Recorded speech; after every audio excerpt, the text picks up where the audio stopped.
नमस्कार दोस्तों, स्वागत है आप सभी का आज के इस नए वीडियो लेक्चर में, जिसमें हम झारखंड में 2020 में हुए पोस्टल असिस्टेंट के क्वेश्चन पेपर के मैथमेटिक पोर्शन को सॉल्व करेंगे, जिसमें हमारे पास लगभग 19 से 20 क्वेश्चन होंगे और जिन्हें हम वन बाय वन सॉल्व करेंगे। Question number 1, two student appeared at an examination, one of them secured 9 marks more than the other marks was 56% of the sum of their marks. The marks by them are. एक परीक्षा में दो छात्र उपस्थित हुए, उनमें से एक ने अन्य अंकों से 9 अंक अधिक प्राप्त किए, जो उनके अंकों का योग का 56% था। उनके द्वारा प्राप्त अंक क्या थे? ठीक है, हमने ये फाइंड करना है। तो मान लेते हैं लेट देयर मार्क्स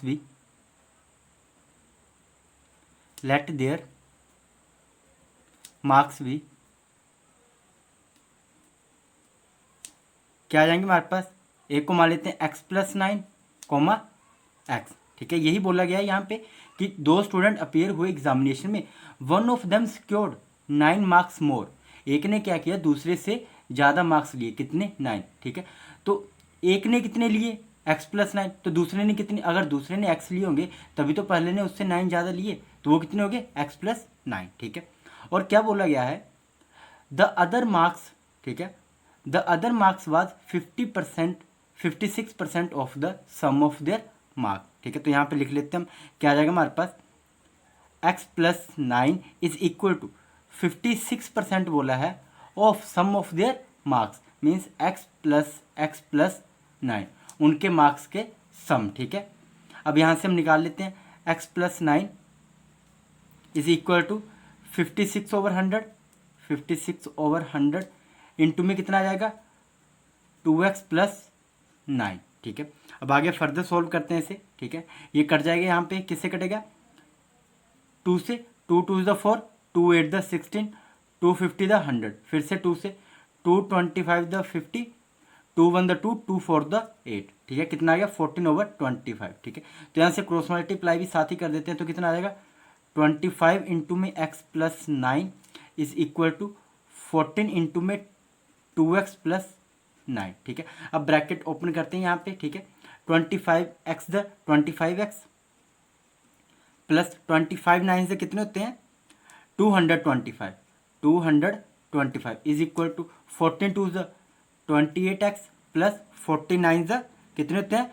126। ठीक है, अब हम यहाँ पे 25x है। ठीक है, अब x को एक तरफ ले जाते हैं और जो सिंपल नंबर है उन्हें एक तरफ ले आते हैं। ठीक है, तो 225 minus 126 is equal to 28x minus 25x। ठीक है, तो कितना आ जाएगा हमारे पास? जब यहाँ से सब्ट्रैक्ट किया तो हमारे पास आया 99 is equal to 28x minus 25 कितने होते हैं? 3x। ठीक है, इंप्लाइज दैट यहाँ से हम x की वैल्यू निकाल लेते हैं। x इज इक्वल टू 99/3, 3 1 द 3, 3 3 द 9, 3 3 द 9 इज इक्वल टू 33। ठीक है, तो एक के मार्क्स कितने होंगे? तो यहाँ से निकाल लेते हैं हम मार्क्स। x कितना आ गया हमारे पास? x आ गया 33। एक के मार्क्स कितने होंगे? 33, और जिसने उससे ज़्यादा मार्क्स स्कोर किए थे, 9 मार्क्स उससे कितने लिए? ज़्यादा। ठीक है, तो यहाँ से x+9 की वैल्यू निकाल लेते हैं। x+9 इज इक्वल टू कितना रहेगा? x की वैल्यू कितने है? 33 + 9 इज इक्वल टू कितने हो गए? 42। ठीक, कितने आ गए? 42 मार्क्स। ठीक है, तो यहाँ पे देखते हैं कौन सा ऑप्शन करेक्ट होगा। Option number C is correct, 42 and 33। Question number 2, if x% of y is 100 and y% of z is 200, then the relation between x and z is what? यदि y का x% 100 है और z का y% 200 है, तो x और z के बीच संबंध है। ठीक है, तो लिख लेते हैं यहाँ पे हमारे पास क्या दिया हुआ है? x% of y is equal to 100 दिया हुआ है। ठीक है, अब हम इसे सोल्व कर लेते हैं पहले। ठीक है, कितना आ जाएगा? x/100 multiply y is equal to 100। ठीक है, तो कितना आ गया हमारे पास? xy/100 is equal to 100 implies that, अब यहाँ पे क्रॉस मल्टीप्लाई करेंगे तो कितना आ जाएगा? xy is equal to 100 multiply 100 कितना आ जाएगा 10,000, ठीक है। ये आ गया हमारे पास किसकी वैल्यू, एक्स वाई की वैल्यू, ठीक है। इसे मान लेते हैं equation 1, x y is equal to 10,000, ठीक है। ये आ गया हमारे पास इक्वेशन 1। अब दूसरे केस में हमें क्या बोला गया है कि जेड का वाई प्रतिशत कितना है 200, ठीक है। तो लिख लेते हैं यहाँ पे वाई प्रतिशत of z is equal to कितना है 200। तो यहाँ से इसे फर्दर सोल्व करते हैं, कितना आ जाएगा Y over 100 multiply Z is equal to 200, ठीक है। तो कितना आ जाएगा हमारे पास, imply that Y Z over 100 is equal to 200 implies that, अब यहाँ पे क्रॉस मल्टीप्लाई करेंगे तो Y Z is equal to 200 को 100 से मल्टीप्लाई करेंगे तो कितना आएगा 20,000, ठीक है 20,000। ये आ गई हमारे पास इक्वेशन नंबर 2। अब हमने रिलेशन फाइंड करना है किसके बीच में, एक्स और जेड के बीच में फाइंड करना है, ठीक है। तो हम क्या करेंगे, यहाँ पे लिखते हैं equation 2 is divided by equation 1, ठीक है। हम क्या करेंगे, इक्वेशन 2 को डिवाइड करेंगे किससे, इक्वेशन 1 से। तो करते हैं यहाँ पे, कितना आ जाएगा हमारे पास, इक्वेशन 2 क्या है वाई जेड ओवर किससे डिवाइड किससे करना हमने, इक्वेशन 1 से। तो कितना आ जाएगा यहाँ पे x y is equal to 20,000 over 10,000, ठीक है। 4 जीरो से 4 जीरो कट गई, ठीक है। और क्या कट जाएगा यहाँ पे, y से y कट जाएगा। तो हमारे पास क्या आ गया relation, z over x is equal to 2 over 1, ठीक है। तो देखते हैं यहाँ पे कौन सा ऑप्शन करेक्ट होगा हमारे पास। तो यहाँ से हम z की वैल्यू भी निकाल सकते हैं, ठीक है। तो z कितना आ जाएगा हमारे पास, यहाँ पे implies that z is equal to 2x, ठीक है। तो देखते हैं यहाँ पे कौन सा ऑप्शन करेक्ट होगा हमारे पास। Option C is correct. Question number 3, a shopkeeper has 1000 kg of sugar, a portion of which he offers at 8% profit and the rest at 18% profit. He increases 40% in total. The amount sold at 18% profit is what? एक दुकानदार के पास 1000 kilo चीनी है जिसका एक हिस्सा वो 8% लाभ पर और शेष 18% लाभ पर बेच देता है। वो कुल मिलाकर 14% की बढ़ोतरी करता है। 18% लाभ पर बेची गई चीनी है, ठीक है। तो यहाँ पे हमारे पास क्या क्या दिया वो लिख लेते हैं हम, ठीक है। तो हमारे पास गिवन डाटा क्या दिया हुआ, यहाँ पे गिवन डाटा क्या है हमारे पास, यहाँ पे given data quantity of sugar दे रखी है, कितनी क्वांटिटी ऑफ शुगर कितनी है यहाँ पे 1000 kg, ये हमें दे रखा है यहाँ पे, ठीक है। एक को हम प्रॉफिट 1 मान लेते हैं और एक को प्रॉफिट 2, ठीक है। तो प्रॉफिट 1 कितना हो रहा है हमारे पास, ठीक है 8% या फिर 18% मान लो, ठीक है। 18% प्रॉफिट को हमने क्या मान लिया प्रॉफिट 1, और प्रॉफिट 2 कितना हो रहा है हमारे पास 8%, ठीक है। और ओवरऑल प्रॉफिट कितना हो रहा है, जब 1000 kg बेची गई तब ओवरऑल प्रॉफिट कितना हुआ, overall profit is equal to 14%, ये हमें पहले ही बताया हुआ है, ठीक है। अब हमने निकालना क्या है, लेट x kg मान लेते हैं, let x kg be sold at 18%, ठीक है, and 1000 minus x kg be sold at 8%, ठीक है। ये हमने यहाँ पे मान, इस प्रकार के क्वेश्चन को सोल्व करने के लिए हमारे पास यहाँ पे एक फॉर्मूला होता है। क्या है फॉर्मूला, वो A overall is equal to A1 N1 plus A2 N2 over N1 plus N2, ठीक है। ये N1 और N2 क्या है यहाँ पे हमारे पास क्वांटिटी, ठीक है। और ये A1 A2 क्या है हमारे पास प्रॉफिट 1 एंड प्रॉफिट 2, और A नोट क्या है यहाँ पे हमारे पास ओवरऑल प्रॉफिट, ठीक है। तो यहाँ पे हम वैल्यू पुट कर देते हैं। यहाँ पे A नोट कितना है यहाँ पे हमारे पास 14% इज इक्वल टू A1 कितना है हमारे पास 18% ऑफ किसका एक्स का, तो हम यहाँ पे क्या करते हैं, परसेंट को बाहर कॉमन ले लेंगे, तो यहाँ पे लिख लेते हैं 18 ब्रैकेट में एक्स, ठीक है, क्योंकि हमारे पास क्वांटिटी क्या मानी हुई है हमने, एक्स के जी, ठीक है।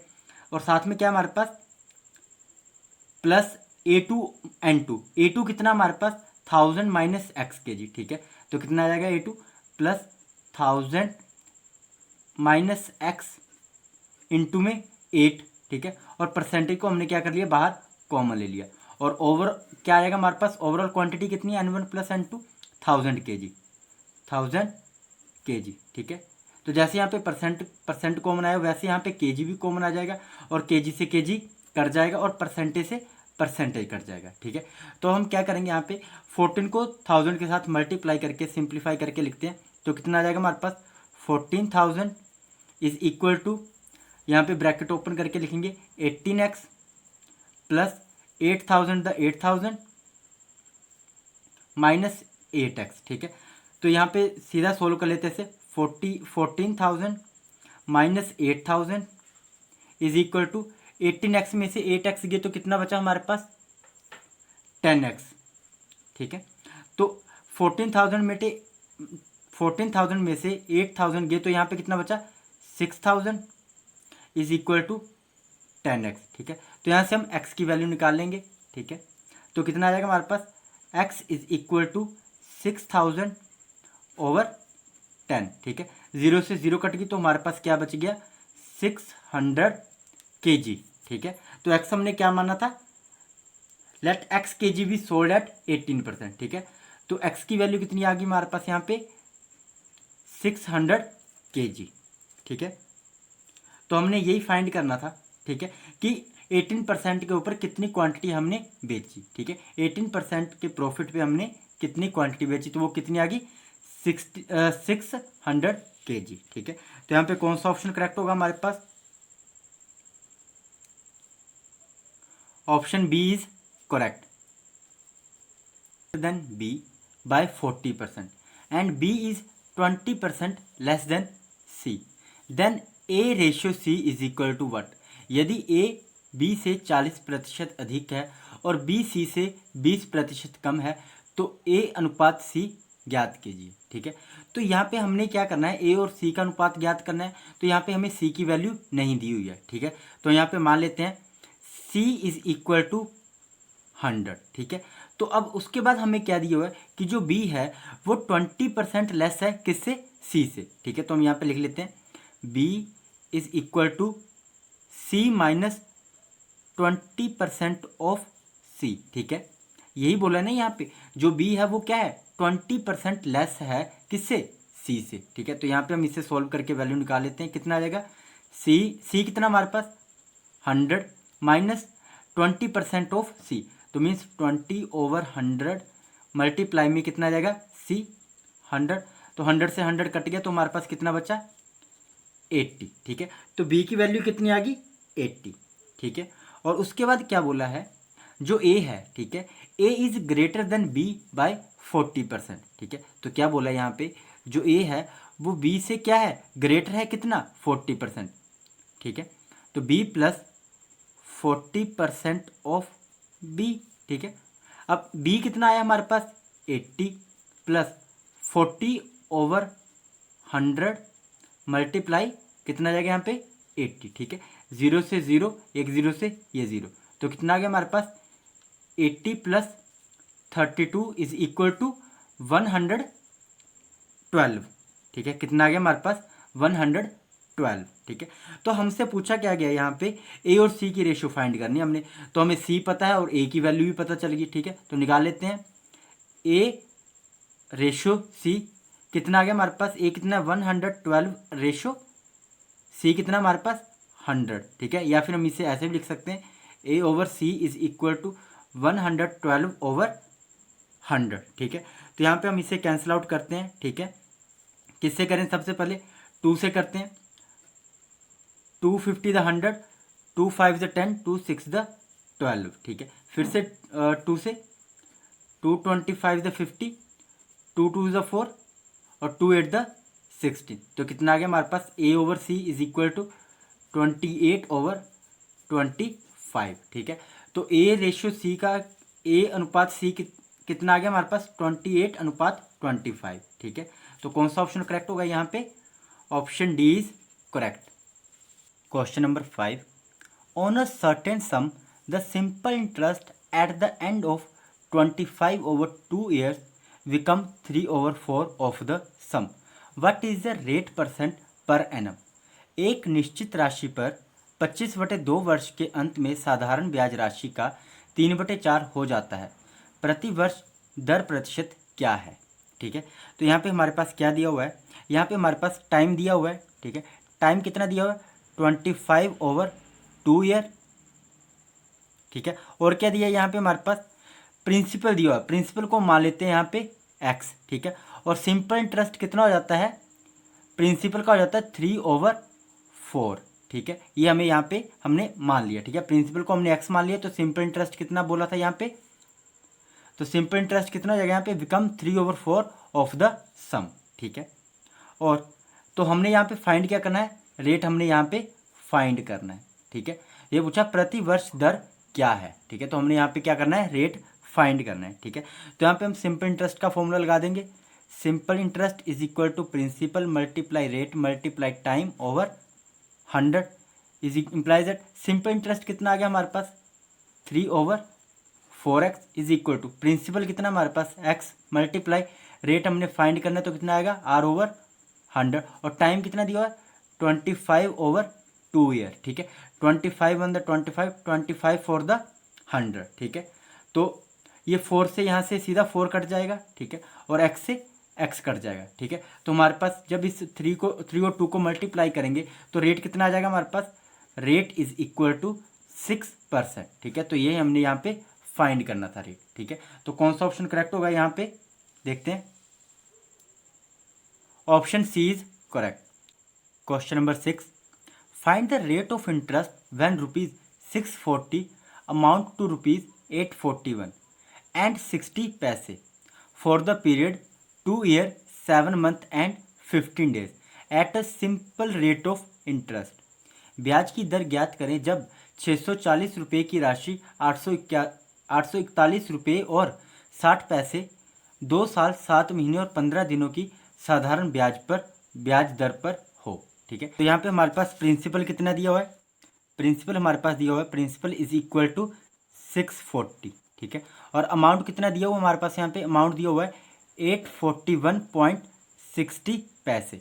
और टाइम कितना दिया हुआ है? टाइम दिया हुआ हमारे पास 2 year 7 month and 15 days, ठीक है। अब टाइम को हम क्या करेंगे? सबसे पहले चेंज कर लेंगे कंप्लीटली ईयर में, ठीक है। तो टाइम कितना आ जाएगा हमारे पास?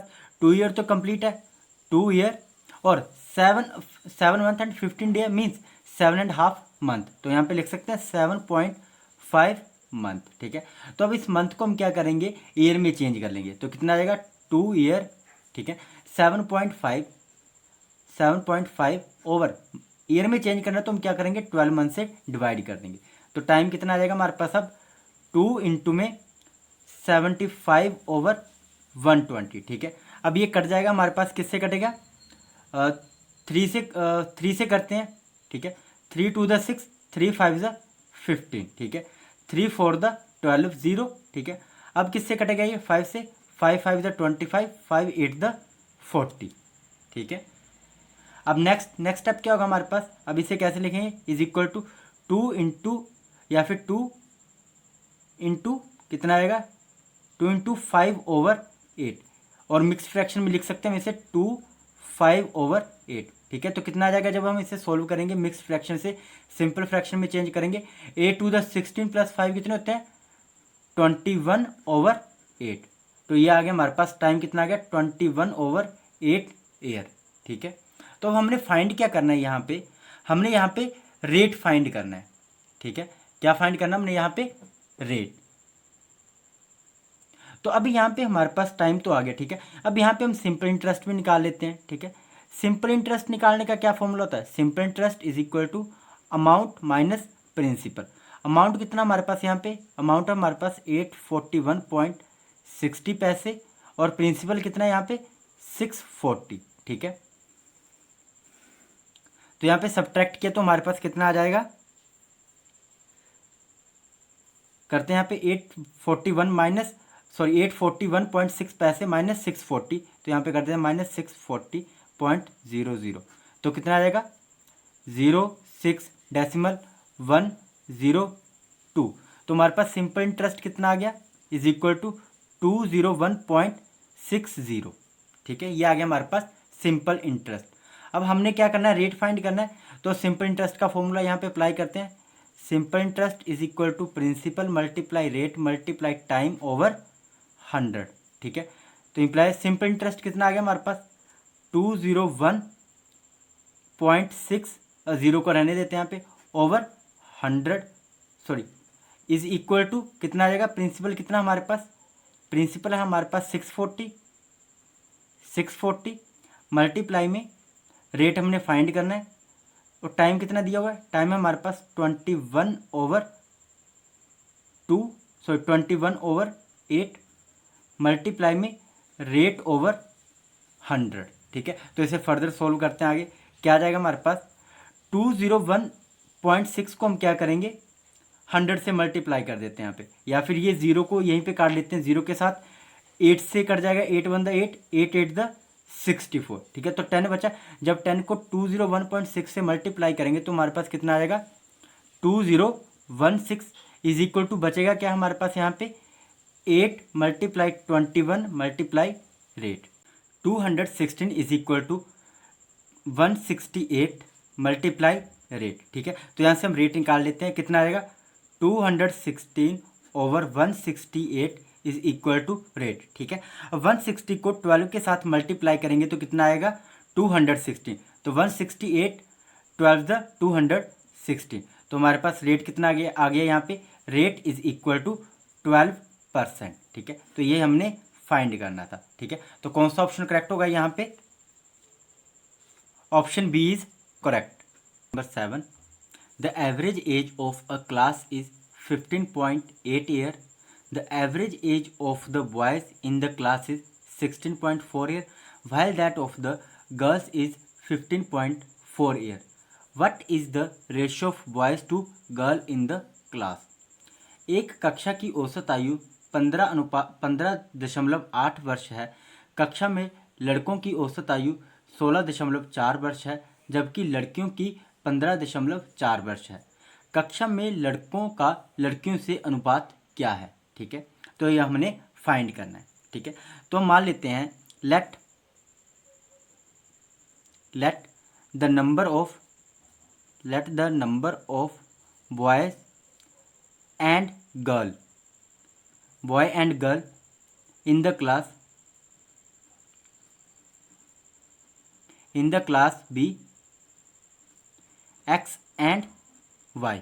ठीक है, ये आ गया हमारे पास number of boys and girl in class X and Y. ठीक है, तो टोटल एज ऑफ क्लास निकाल लेते हैं। यहाँ पे हम क्या निकालेंगे, टोटल एज ऑफ क्लास,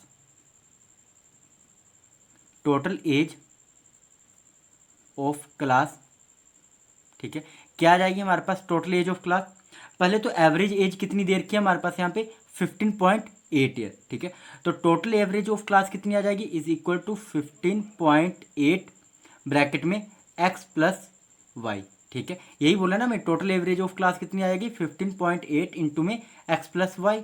ठीक है, उसके बाद निकाल लेते हैं हम total age of boys, total age of boys is equal to, अब बॉय की वैसे एवरेज एज कितनी है बॉयज की 16.4 ईयर। ठीक है, 16.4 ईयर, और हमने क्या निकालना है टोटल एज ऑफ बॉयज। अब टोटल बॉयज कितने माने हमने एक्स माने। ठीक है, तो टोटल एज ऑफ बॉयज कितनी आ जाएगी 16.4 एक्स। ठीक है, ये क्या आ गई हमारे पास, ये आ गई हमारे पास टोटल एज ऑफ बॉयज। ठीक है, तो इसी तरीके से हम क्या निकाल लेते हैं, टोटल एज ऑफ गर्ल्स भी निकाल लेते हैं। वो कितनी आ जाएगी, एवरेज एज कितनी है गर्ल्स की 15.4 ईयर। ठीक है, तो टोटल एज कितनी आ जाएगी 15.4 इंटू में वाई, ये क्या आ गई टोटल एज ऑफ गर्ल्स। ठीक है, अब हमने क्या निकालना है, टोटल एवरेज एज निकालनी है। क्या निकालना है, total average age, is equal to क्या आ जाएगा हमारे पास, total age of boys, total age of boys plus total age of girls.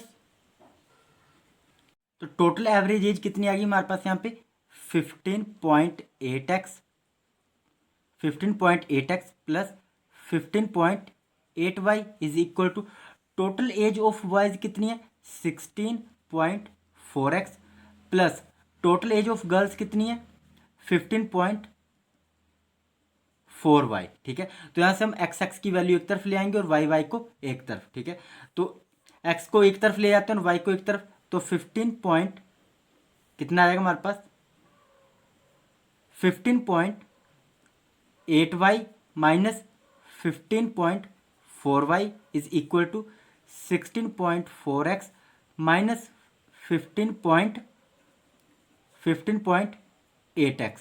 ठीक है, तो यहाँ से हम सब्ट्रैक्ट करेंगे तो 15.8y में से 15.4y कम किया तो हमारे पास कितना बचेगा 0.4y।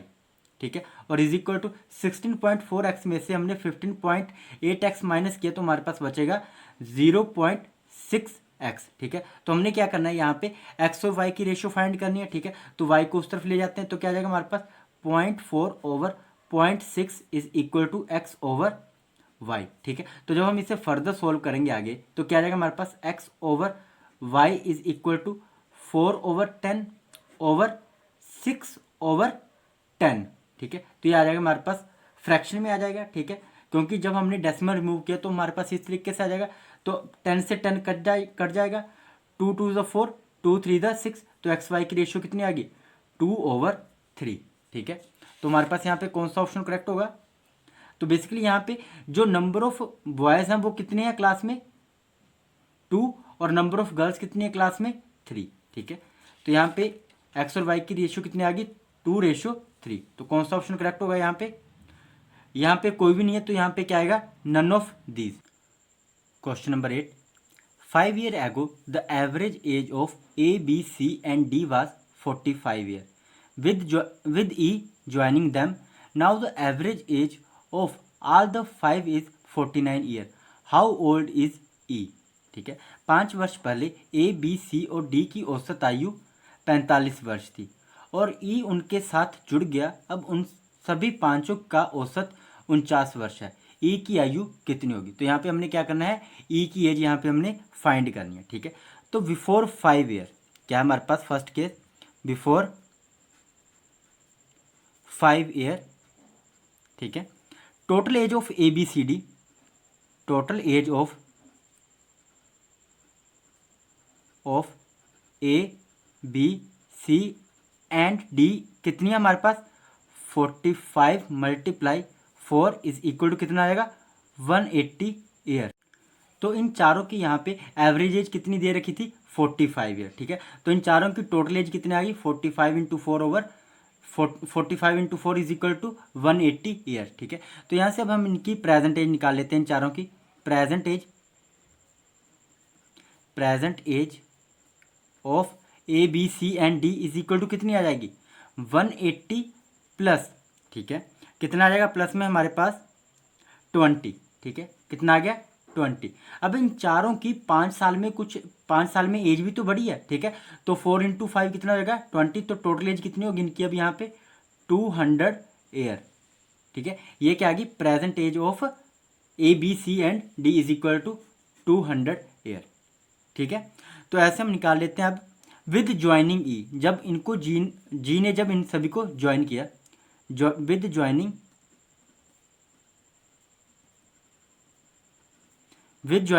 ई, तो इन सभी की एवरेज एज कितनी होगी, average age of A B C D and E को मिला के कितनी होगी 49 ईयर। ठीक है, तो इनकी हम टोटल एज निकाल लेते हैं। Total as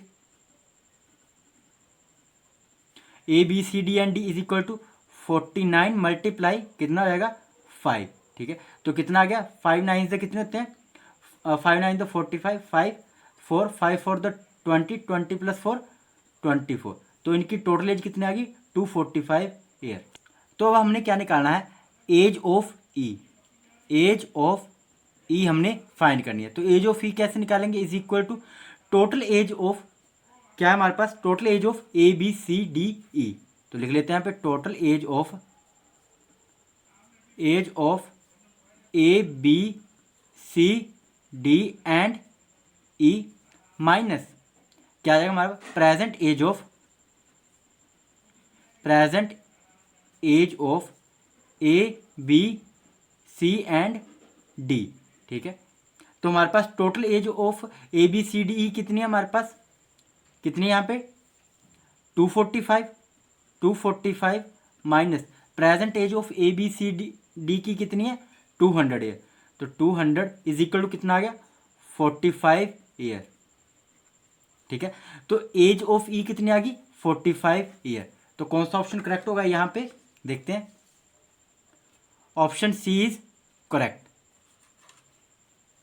question number 9, a tyre has 2 puncture, the first puncture alone would had made, question number 9, a tire has 2 puncture, the first puncture alone would have made the tire flat in 9 minutes and the second alone in 6 minutes.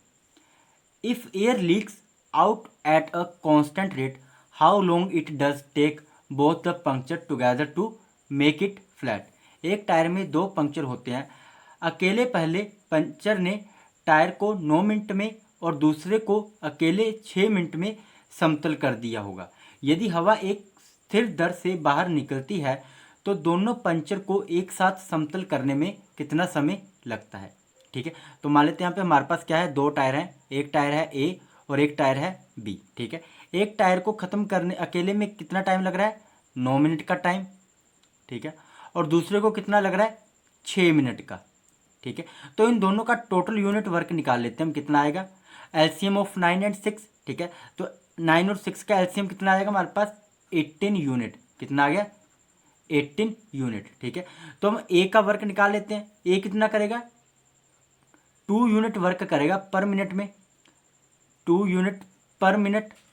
ठीक है, और इसी तरीके से B का निकाल लेते हैं, बी कितना करेगा 3 यूनिट पर मिनट। ठीक है, तो यहाँ से अब हमें क्या पूछा गया है कि ए और बी का हम निकाल लेते हैं 1 यूनिट वर्क निकाल लेते हैं, ए प्लस बी अगर दोनों एक साथ काम करते हैं। ठीक है, तो उनका 1 यूनिट वर्क निकाल लेते हैं, A plus B 1 unit work कितना आ जाएगा 2 plus 3 is equal to 5 unit per minute. ठीक है, ये आ गया ए और बी का टोटल ए और बी का 1 यूनिट वर्क। ठीक है, कितना आ गया 5 यूनिट पर मिनट। ठीक है, तो अब निकाल लेते हैं time take to complete 80 unit work. तो इन्हें कितना टाइम लगेगा। ठीक है, time taken to complete 18 unit work कितना आ जाएगा is equal to 18 unit over 5 unit per minute. ठीक है, यूनिट से यूनिट कैंसिल हो जाएगा तो हमारे पास कितना आ जाएगा time is equal to 18 over 5 minute. ठीक है, तो कौन सा ऑप्शन करेक्ट होगा यहाँ पे हम देखते हैं, option C is correct 18 over 5 minute. Question number 10, Ramesh can complete a work in 12 days working 6 hours a day. Suresh can complete the same work in 8 days working 9 hours a day. If Ramesh and Suresh work together working 6 hours a day, in how many days can they complete the work? ठीक है, तो यहाँ पे हम क्या करेंगे रमेश का complete total work निकाल लेते हैं। ठीक है, रमेश कंप्लीटेड या फिर रमेश कंप्लीट टोटल वर्क। ठीक है, क्या कर रहा वो इन 12 डेज। ठीक है, 12 डेज में वो कितने आवर काम कर रहा है। ठीक है, 12 डेज में वो 6 आवर काम कर रहा है। ठीक है, तो कितना आ जाएगा हमारे पास 12 6 द कितने होते हैं 72, ठीक है। तो 72 आवर्स वो काम कर रहा है, मीन्स 72 आवर में वो काम को कंप्लीट कर लेगा, ठीक है। तो इसी तरीके से हम किसका निकालेंगे फिर, सुरेश का। Suresh complete total work in, वो कितने दिनों में कर रहा है, 8 डेज में कर रहा है, ठीक है। 8 डेज में कर रहा है और कितने आवर कर रहा है, 9 आवर पर डे, ठीक है, 9 आवर पर डे। तो ये कितने दिनों या कितने घंटों में इस काम को खत्म कर लेगा, ये कर लेगा 72 आवर्स में कंप्लीट, ठीक है। रमेश और सुरेश का टोटल वर्क हमें पता चल गया, वो कितने घंटों में उस काम को खत्म करेंगे, ठीक है। तो यहाँ से निकाल लेते हैं टोटल वर्क कितना आ जाएगा हमारे पास, वो निकाल लेते हैं रमेश और सुरेश का। रमेश एक काम को कितने दिनों में खत्म, कितने आवर में खत्म कर रहा है, 72 आवर में। और सुरेश भी उसी काम को कितने दिनों में खत्म, कितने आवर में खत्म कर रहा है, 72 आवर्स में, ठीक है। तो एलसीएम लिया इन दोनों का, तो एलसीएम कितना आ जाएगा 72, ठीक है। जो एलसीएम आता है इन दोनों का वही क्या होता है हमारे पास, टोटल वर्क, ठीक है। तो 72 यूनिट, ये क्या आ गया हमारे पास टोटल वर्क। तो रमेश कितने टाइम में ख़त्म करेगा 72 यूनिट वर्क को, 1 unit per day, 1 unit per day, ठीक है, सॉरी 1 यूनिट पर आवर, ठीक है। और सुरेश भी क्या करेगा, 1 यूनिट पर आवर के हिसाब से उस काम को खत्म करेगा, 1 यूनिट पर आवर, ठीक है।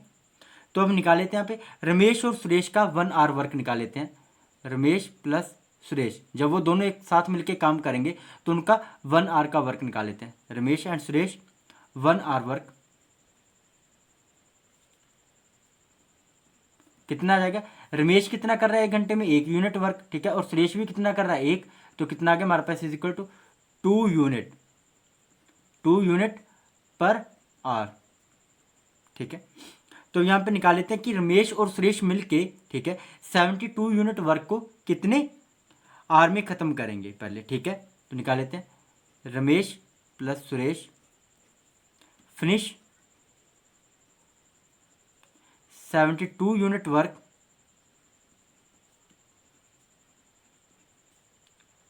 Is equal to 72 unit over 2 unit पर आवर, ठीक है। तो यूनिट से यूनिट कैंसिल, 2 से 2 1 द 2, 2 3 द 6, 2 6 द 12 इज इक्वल टू 36 आवर, ठीक है। तो वो दोनों मिलके 36 आवर में उसे कंप्लीट कर लेंगे, ठीक है। तो हम क्या करेंगे, अब 36 आवर को चेंज कर लेते हैं डेज में। 36 ओवर 6 इज इक्वल टू 6 1 द 6, 6 6 द 36 इज इक्वल टू 6 डेज। तो कौन सा ऑप्शन करेक्ट होगा हमारे पास यहाँ पे, option A is correct. Next है question number 11, the speed of a car is increased by 2 kilometers after every 1 hour. If the distance traveled in the first 1 hour was 35 kilometers, what was the total distance traveled in 12 hours? एक car की गति प्रत्येक 1 घंटे के बाद 2 kilometre बढ़ जाती है। यदि पहले 1 घंटे में तय की गई दूरी 35 किलोमीटर थी तो 12 घंटे में कार द्वारा तय की गई कुल दूरी कितनी होगी, ठीक है। तो मान लेते हैं यहाँ पे टोटल डिस्टेंस ट्रैवल इन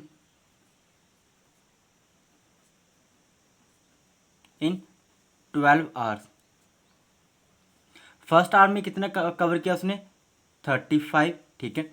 फिर उसने कितना किया होगा, उसके बाद 37, फिर उसके बाद 39 अप टू करते हुए ऐसे 12th टर्म तक, 12th टर्म, ठीक है। तो अभी ये हमारे पास एक एपी की फॉर्म में आ गई, ठीक है, जिसमें हमारे पास ए क्या होता है, फर्स्ट नंबर ए क्या है यहाँ पे हमारे पास 35, ठीक है। और एन क्या है हमारे पास, यहाँ पे एन होता है हमारे पास टोटल टर्म्स कितनी है 12, तो ये एन कितना आ गया 12।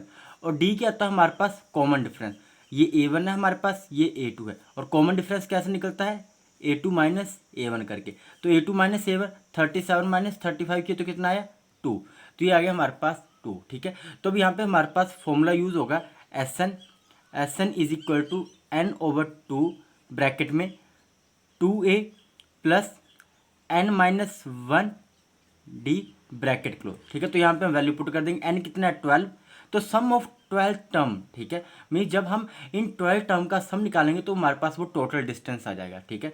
तो एस एन कितना है 12 इज इक्वल टू एन कितना है 12 ओवर 2 ब्रैकेट में 2 इंटू में ए कितना है 35 प्लस एन कितना है 12 माइनस वन और डी कितना हमारे पास 2, ठीक है, इज इक्वल टू कितना आ गया हमारे पास 2 1 2 2 6 12 6 इंटू में 35 टू द 70 प्लस 12 माइनस वन 11 11 टू द 22 ब्रैकेट क्लोज, ठीक है। तो कितना आ गया हमारे पास 6 इंटू में 70 प्लस 22 कितने होते हैं 92, 92 इज इक्वल टू 6 टू द 12 1 6 9 द 54 प्लस 1 55, तो कितना आ गया हमारे पास 552 किलोमीटर, ठीक है। तो ये आ गया हमारे पास टोटल डिस्टेंस, ठीक है। तो कितना डिस्टेंस कवर किया उसने total 552, option B is correct. Number 13, a rope make 125 round of a cylinder with base radius 15 centimetre, how many time can it go round a cylinder with base radius 25 centimetre. एक रस्सी 15 centimetre आधार त्रिज्या वाले वेलन के 125 चक्कर लगाती है। आधार त्रिज्या 25 centimetre वाले वेलन के चारों ओर कितनी बार चक्कर लगा सकती है, ठीक है। तो हमारे पास यहाँ पे क्या दिया हुआ है, तो क्या दिया है यहाँ पे हमारे पास कि जो एक रोप है, ठीक है, जिसका बेस कितना है 15 सेंटीमीटर, उसके हिसाब से वो कितने चक्कर लगा सकती है 125 राउंड लगा सकती है, ठीक है। तो 25 सेंटीमीटर बेस के अकॉर्डिंग, ठीक है, वो रस्सी कितने राउंड लगाएगी ये हमने फाइंड करना है, ठीक है। तो मान लेते हैं यहाँ पे क्या आ गया हमारे पास, रेशो में लिख लेते हैं 25 रेशो कितना आ गया 15 रेशो 125 रेशो एक्स, ठीक है। ये हमने एक्स की वैल्यू यहाँ पे फाइंड करनी है, ठीक है। तो इसे चेंज करके लिखते हैं x is equal to 15 multiply 125 over कितना आ जाएगा, ओवर में आ जाएगा हमारे पास 25, ठीक है। 25 अंदर 25 25 फाइव ज़ 125, ठीक है। तो 15 फाइव ज़ कितने होते हैं 75, ठीक है।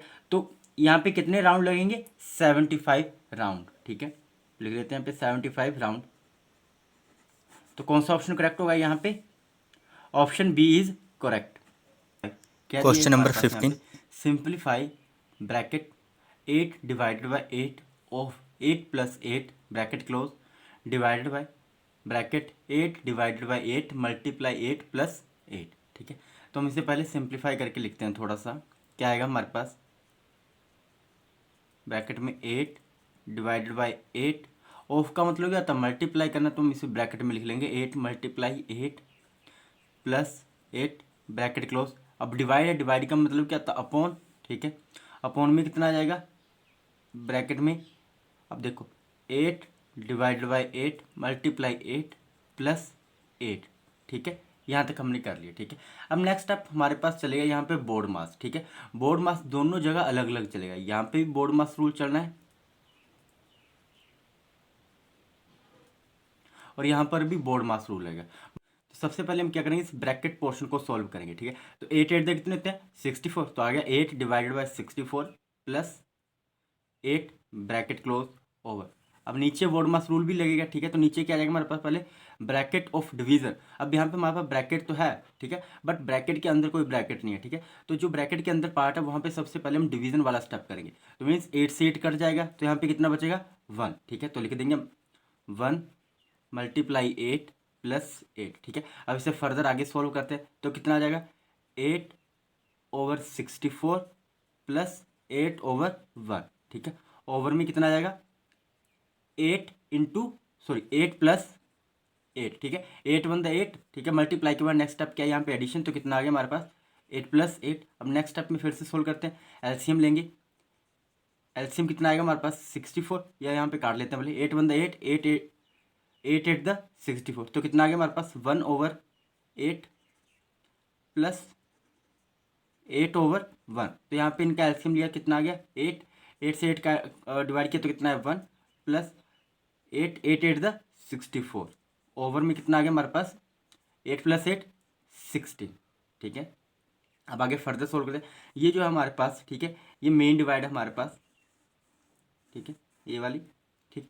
अब देखो आगे, अब आगे क्या करना हमने, जो ये है ना 8, ठीक है, ये नीचे आगे क्या हो जाएगा, मल्टीप्लाई हो जाएगा। तो हमारे पास क्या बचा, 1 + 64/8 मल्टीप्लाई 16 इज इक्वल टू 16। 64 + 1 कितने होते हैं, 65/16 8 द कितने होते हैं, कितने होते हैं, 16 8 द 128, कितने होते हैं, 128, ठीक है। तो ये आ गया हमारा आंसर। तो देखते हैं यहाँ पे कौन सा ऑप्शन करेक्ट होगा। तो यहाँ पे ऑप्शन ए ही करेक्ट है, ठीक है, 16/128। Question number 16। 80 divided by bracket -8 bracket close -18, ठीक है। तो यहाँ हम क्या करेंगे, इसे इवेलुएट करना है और सिंप्लीफाई करके लिखना है, ठीक है। तो सबसे पहले हमारे पास यहाँ पे हमने क्या लिख लेना, बोर्ड मास रूल लिख लेना साइड में, बोर्ड मास, ठीक है, bracket of division multiplication addition and subtraction. यहाँ पर हमारे पास बोर्ड मास के साथ, बोर्ड मास रूल के साथ साथ एक और रूल भी होता है जो हम डिवाइड में यूज़ करते हैं, A/B divided by C/D is equal to A/B multiply D/C, ठीक है।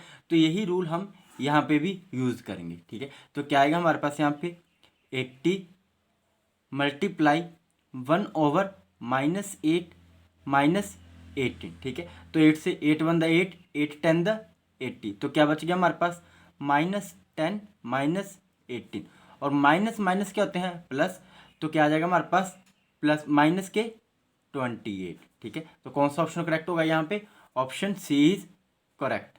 If question number 6 men 17। and 8 boy can do a piece of work in 10 days, while 26 men and 48 boy can do the same in 2 days, ठीक है। The time taken by 15 men and 20 boys is doing the same type of work will be, ठीक है। यदि 6 आदमी और 8 लड़के किसी काम को 10 दिनों में कर सकते हैं, जबकि 26 आदमी और 48 लड़के उसी काम को 2 दिनों में कर सकते हैं, तो 15 आदमी और 20 लड़के उसी काम को करने में कितना समय लेंगे, ठीक है। तो यहाँ पे हमने क्या फाइंड करना है कि 15 आदमी और 20 लड़के उसी काम को करने में कितना समय लेंगे, ठीक है। तो इससे पहले जो हमारे पास ऊपर 2 चीज़ें दी हुई हैं, ठीक है, कि 6 मैन और 8 बॉय मिलके एक काम को कितने दिन में करते हैं, 10 दिन में, और 26 मैन और 48 बॉयज़ मिलके उसी काम को कितने दिनों में करते हैं, 2 दिन में, ठीक है। तो यहाँ से हम मैन और बॉयज़ की रेशो निकालेंगे, ठीक है। जब हमारे पास मैन और बॉय की रेशो आ जाएगी, ठीक है, तब हम यहाँ से इन 15 आदमी और 20 लड़कों का काम कितने समय में करेंगे वो हम यहाँ से निकाल लेंगे, ठीक है। तो सबसे पहले हम क्या करेंगे, यहाँ पे चेन रूल यूज़ करेंगे, ठीक है। क्या है हमारे पास, M1 D1/W1 is equal to M2 D2/W2, ठीक है।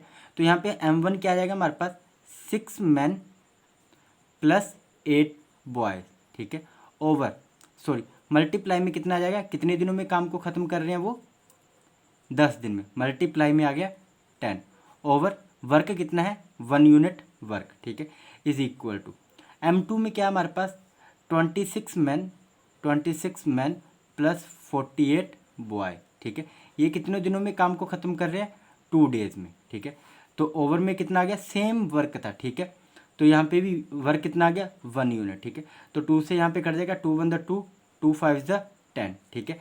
तो 5 से अंदर मल्टीप्लाई कर देंगे हम, कितना आएगा, 5 6 द 30 man plus 40 boy is equal to 26 man plus 48 boys, ठीक है। अब मैन को एक तरफ कर लेते हैं और बॉयज़ को एक तरफ कर लेते हैं, ठीक है। तो कितना आएगा, 30 man minus 26 man is equal to 48 boys minus 40 boys, ठीक है। तो यहाँ पे कैंसिल आउट करके कितना आ गया, सब्ट्रैक्ट किया तो 30 minus 26, 4 man is equal to 8 boy, ठीक है। तो यहाँ से हम मैन और बॉय की रेशियो निकाल लेते हैं, ठीक है। तो M/B इज इक्वल टू 8/4, 4 1 द 4, 4 2 द 8, तो कितनी आ गई, इज इक्वल टू 2/1, ठीक है। तो हमें यहाँ पे मैन और बॉयज़ की रेशियो पता चल गई, ठीक है। तो अब हम यहाँ से जो हमारे पास दिया हुआ है, ठीक है, कि 15 आदमी और 20 लड़के उसी काम को कितने दिनों में कर सकते हैं, तो हम ये फाइंड कर सकते हैं, ठीक है। तो यहाँ पे फिर से चेन रूल लगाते हैं यहाँ पे। अब हमें मैन और बॉयज़ की एफिशिएंसी पता चल गई है, ठीक है।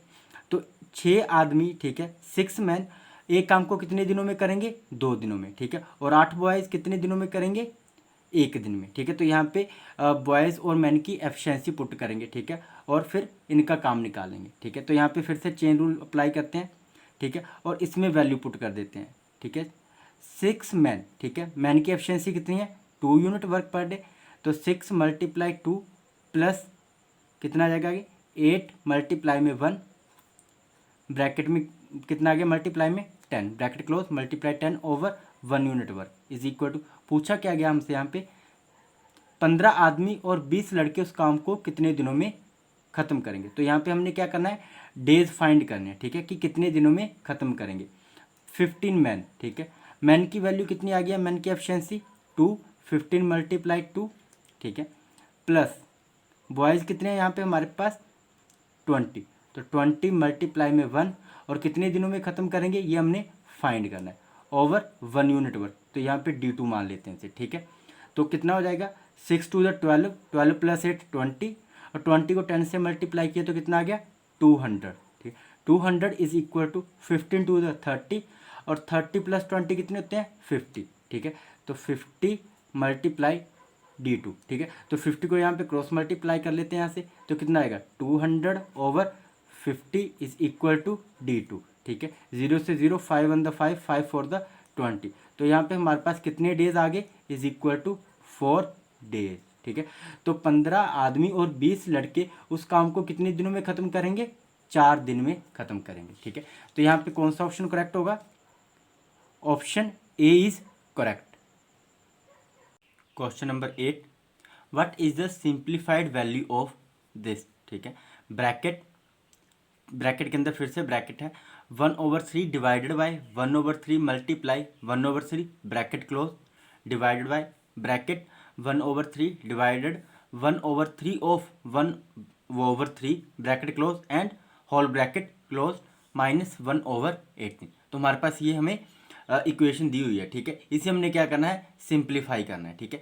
तो इसको हम इस तरीके से लिख सकते हैं, ब्रैकेट में 1/3 डिवाइडेड बाय 1/3 मल्टीप्लाई 1/3, डिवाइड का साइन लगा के फिर से ब्रैकेट 1/3। जब भी हमारे पास डिवाइड के आगे ऑफ आता है तो हम उसे ब्रैकेट में लिख लेते हैं, ब्रैकेट में 1/3 मल्टीप्लाई 1/3 माइनस 1/18, ठीक है। तो यहाँ से हम और सिंप्लीफाई कर लेते हैं इसे, ठीक है। तो यहाँ पे होल ब्रैकेट क्लोज, ठीक है। तो हमारे पास एक रूल होता है यहाँ पे, A/B divided by C/D is equal to A/B multiply D/C, ठीक है। तो ये रूल चलेगा, यहाँ पे हम अप्लाई करेंगे, ठीक है। तो क्या आ जाएगा हमारे पास, या दोनों स्टेप में भी अप्लाई कर सकते हैं, इस तरफ भी और इस तरफ भी, ठीक है। तो पहले इसे सोल्व करते हैं, क्या आ जाएगा, 1/3 ब्रैकेट में 1/3 मल्टीप्लाई 1/3 मल्टीप्लाई 3/1 आ जाएगा यहाँ पे, 3/1 मल्टीप्लाई 1/3, ठीक है, ब्रैकेट क्लोज, फिर डिवाइडेड में ब्रैकेट में जब हमने जो ब्रैकेट के अंदर ब्रैकेट थी उसे सोल्व किया तो कितना है हमारे पास, तो कितना आ गया हमारे पास, 1/3 मल्टीप्लाई 1/3 कितने होते हैं, 1/9 लिखते हैं, 1/3 डिवाइडेड बाय 1/9, ठीक है, माइनस क्या आएगा, माइनस 1/18, ठीक है। इसे फर्दर सोल्व करते हैं आगे, 3 से 3 कट गया, कितना बचा हमारे पास, 1/3। अब डिवाइड है, ठीक है, तो डिवाइड का साइन ऐसे लगा देते हैं। अब हमने फिर से वही रूल अप्लाई करना है यहाँ पे, A/B डिवाइड बाय C/D, ठीक है। तो क्या आ जाएगा हमारे पास, ब्रैकेट में 1/3 मल्टीप्लाई 9/1 माइनस 1/18, ठीक है। तो 3 × 1 = 3, 3 × 3 = 9, तो क्या बच गया हमारे पास, is equal to 1/3 divided by 3 minus 1/18, ठीक है। ये आ गया, इसको भी हम ब्रैकेट में रखेंगे अभी तक, ठीक है। अब इसे फिर से सेम वही रूल अप्लाई करेंगे यहाँ पे भी हम, तो कितना आ जाएगा, अब हमारे पास 1/3 मल्टीप्लाई कितना आ जाएगा, 1/3 माइनस 1/18 आगे सोल्व करते हैं, कितना आ गया 1/9 माइनस 1/18। जब दोनों का एलसीएम लिया तो एलसीएम कितना आ गया, एलसीएम आ गया हमारे पास 9 आ जाएगा, कितना आ जाएगा 9 और 18 का एलसीएम कितना है 9 1 द 9 9 2 द 18, 18 हमारे पास एलसीएम आ गया, ठीक है। तो 9 2 द 18, 2 1 द 2 माइनस 18 1 द 18, तो यहाँ पे कितना आ गया 1 इज इक्वल टू 1/18। तो ये आ गया हमारे पास आंसर। तो देखते हैं यहाँ पे कौन सा ऑप्शन करेक्ट होगा। Option B is correct, 1/18। Question number 9, 19. 4 kg of orange or 6 kg of apple cost rupees 600, what sum will we have to pay for 9 kg of apples and 7 kg orange bought together? यदि 4 kilo संतरे या 6 kilo सेब की कीमत 600 रुपये है तो 9 kilo सेब और 7 किलो संतरे एक साथ खरीदे जाने के लिए हमें कितनी राशि का भुगतान करना होगा। तो करते हैं सोल्व। अब इस क्वेश्चन में हमारे पास दो केसेस हैं, ठीक है। फर्स्ट केस क्या है, इफ 4 kg ऑफ ऑरेंज और 6 kg ऑफ एप्पल कॉस्ट क्या दी हुई है, हमें 600 दी हुई है, ठीक है। तो फर्स्ट केस क्या होगा हमारे पास, 4 kg ऑरेंज कितने रुपए के आ रहे हैं 600 रुपीज़ के, 600 रुपीज़। और 6 kg एप्पल कितने के आ रहे हैं 6 kg एप्पल वो भी कितने के आ रहे हैं 600 रुपीज़ के आ रहे हैं, ठीक है। तो सबसे पहले हम केस 1 को सोल्व कर लेते हैं और ये क्या हमारे पास केस 2, ठीक है। तो केस 1 को सोल्व करते हैं। 4 kg ऑरेंज कितने के आ रहे हैं 600 के, ठीक है। तो 1 kg ऑरेंज कितने के आएंगे, 1 kg orange is equal to 600 over 4, 4 1 द 4, 4 1 द 4, 4 5 द 20 इज इक्वल टू 150 रुपीज़, ठीक है। तो कॉस्ट ऑफ, अब हमने क्या निकाल लेनी है, क्या पूछा गया हमसे अब 7 kg ऑरेंज, ठीक है, 9 kg apple and 7 kg of orange bought together. तो 7 kg की कॉस्ट कितनी आ जाएगी, निकाल लेते हैं यहाँ पे 7 kg orange is equal to 150 multiply 7 is equal to 707, 7 5 द 35, 5 3 7 1 द 7 3 10। तो कितने के आ जाएंगे 1050 रुपीज़ के। ये आ गए हमारे पास 7 kg ऑरेंज, ठीक है। तो यहाँ से अब हम 1 kg एप्पल निकाल लेते हैं। 1 kg एप्पल कितने रुपए के आएंगे 600 ओवर 6 इज इक्वल टू 6 1 द 6, 600 द 600, तो कितना आ गया 100 रुपीज़, ठीक है। तो अब यहाँ से हम 9 kg के कॉस्ट निकाल लेते हैं कि 9 kg एप्पल कितने रुपए के आएंगे। तो 9 kg apple is equal to कितने के आ जाएंगे 100 multiply 9 is equal to 900 rupees, ठीक है। अब बोला कि अगर दोनों को एक साथ लें हम, ठीक है, कितने 7 किलो ऑरेंज और 9 किलो एप्पल को एक साथ लें, ठीक है, तो कितनी राशि का हमें भुगतान करना पड़ेगा, ठीक है। तो इन दोनों को ऐड कर लेते हैं 1050 प्लस 900 कितना आ गया 1950 रुपीज़, ठीक है। जब ये 7 किलो ऑरेंज और 9 किलो एप्पल एक साथ खरीदे जाएंगे तो हमें टोटल 1950 रुपीज़ पे करने होंगे, ठीक है। तो कौन सा ऑप्शन करेक्ट होगा यहाँ पे, option D is correct. Number 20, a shopkeeper mark the selling price of his goods in such a way that after giving a discount of 10% he gains 35%. How much percent above the cost price is mark price? एक दुकानदार अपने माल का विक्रय मूल्य इस प्रकार अंकित करता है कि 10% की छूट देने पर उसे 35% का लाभ होता है। अंकित मूल्य क्रय मूल्य से कितना प्रतिशत अधिक है, ये हमने फाइंड करना है। तो यहाँ पे हमारे पास let cost price is equal to 100 rupees, ठीक है। तो कॉस्ट प्राइस को हमने क्या मान लिया 100 रुपीज़ मान लिया, ठीक है। तो cost price after giving 10% discount, ठीक है, cost price after giving 10% discount तो कितना आ गया हमारे पास 90 रुपीज़, ठीक है। जब 10% का डिस्काउंट दिया तब कॉस्ट प्राइस कितना रह गया 90 रुपीज़, ठीक है। और हिज गेन वो गेन कितना कर रहा है 35% का गेन कर रहा है, ठीक है। तो यहाँ से सेलिंग प्राइस आ जाएगा, सेलिंग प्राइस कितना आ जाएगा is equal to cost price कितना है 100, ठीक है। 100 पे वो फिर से गेन कर रहा है कितना 35% of cost price plus 35% of CP।